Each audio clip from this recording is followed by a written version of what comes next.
हो, जो पढ़े लिखे बुद्धिजीवी हो, आप जानते हो कि एक देश से दूसरे देश का व्यापारिक यानी समझो कि संबंध होता है, व्यापारिक समझौता होता है कि हम अपने देश में बना हुआ सामान तुम्हारे यहाँ भेजेंगे और तुम्हारे यहाँ का बना हुआ सामान खरीदेंगे। हम आपके यहाँ कल कारखाना लगाएंगे, दुकान खोलेंगे, आप हमारे यहाँ लगा सकते हो।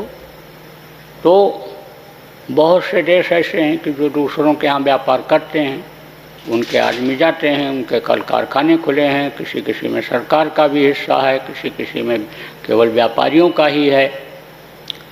इसी तरह से आप ये समझो कि हजारों व्यापारियों के व्यापार, कल कारखाने और धंधे चाइना में चलते हैं और चाइना की आंतरिक हालत बड़ी ख़राब हो रही है। बाहर से अपने ऐंठ में हीरो बनने के चक्कर में वो भले न कुछ बताता हो, लेकिन वहाँ की हालत ख़राब हो रही।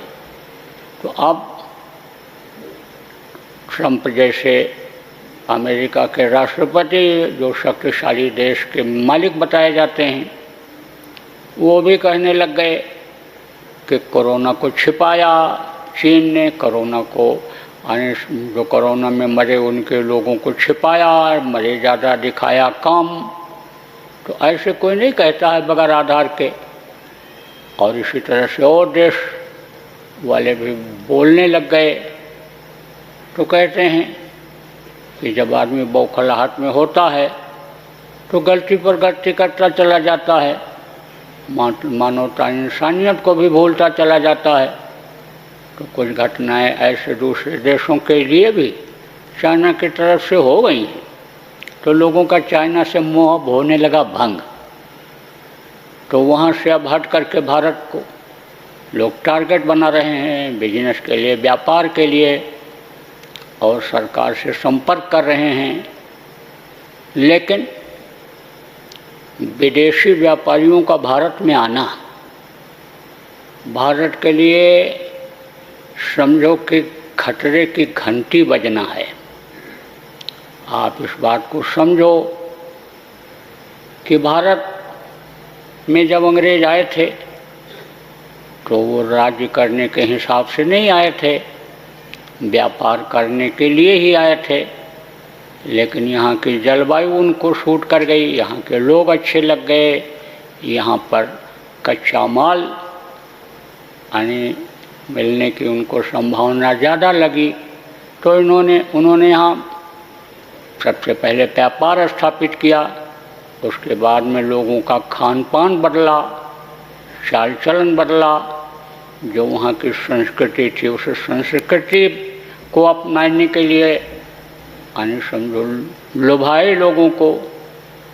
और फिर उसके बाद में उनको, जनता को, बड़े बड़े राजाओं को यानी उन्होंने अपने हाथ में ले लिया और हुकूमत करने लग गए। और समझ लो कि लोगों के दिल दिमाग में ये बात बैठ गई कि उधर से लेकर अस्त तक अंग्रेज़ों का ही राज्य हो गया, अब ये हटने वाले नहीं हैं। लेकिन जनता जब दुखी हुई, अब गुहार किससे लगाती, आवाज़ किससे लगाती?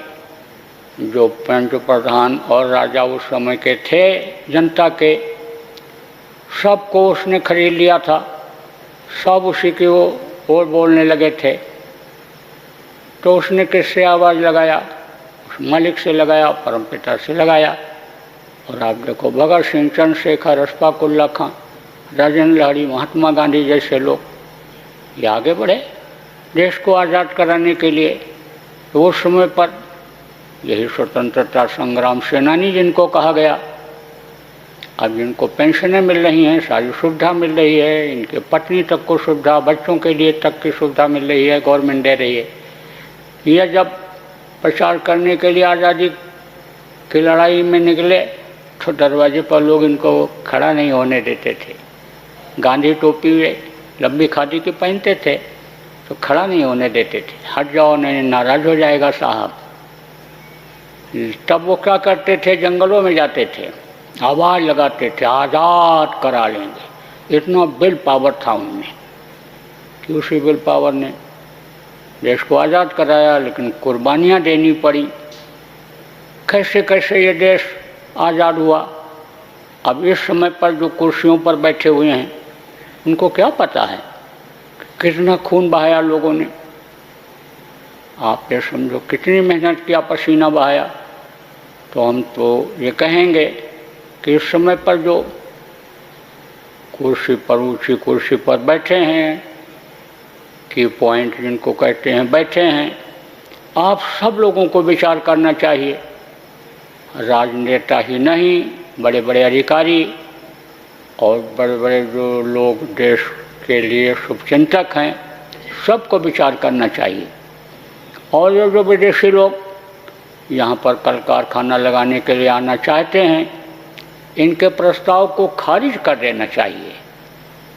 अगर इन्होंने कल कारखाना यहाँ लगा लिया तो देश की सुरक्षा खतरे में पड़ जाएगी। आप ये समझो फिर आप रोक नहीं सकते किसी को आने जाने के लिए, किसी न किसी बहाने से आ जाएंगे। किस देश के लोग आएंगे, कहाँ से आएंगे, कैसे आएंगे। और अगर उन्होंने की पॉइंट पर बैठे हुए बड़े बड़े अधिकारियों को लालच दे दिया, आप ये समझो खरीद लिया, तो देश तो फिर परतंत्र हो जाएगा। तो आप समझो कि हम तो आज यही कहेंगे कि विदेशी लोगों को यहाँ व्यापार करने के लिए बुलाना, कल कारखाना लगाने के लिए बुलाना, ये देश की जनता के, देश के कर्णधारों के लिए अच्छा नहीं होगा।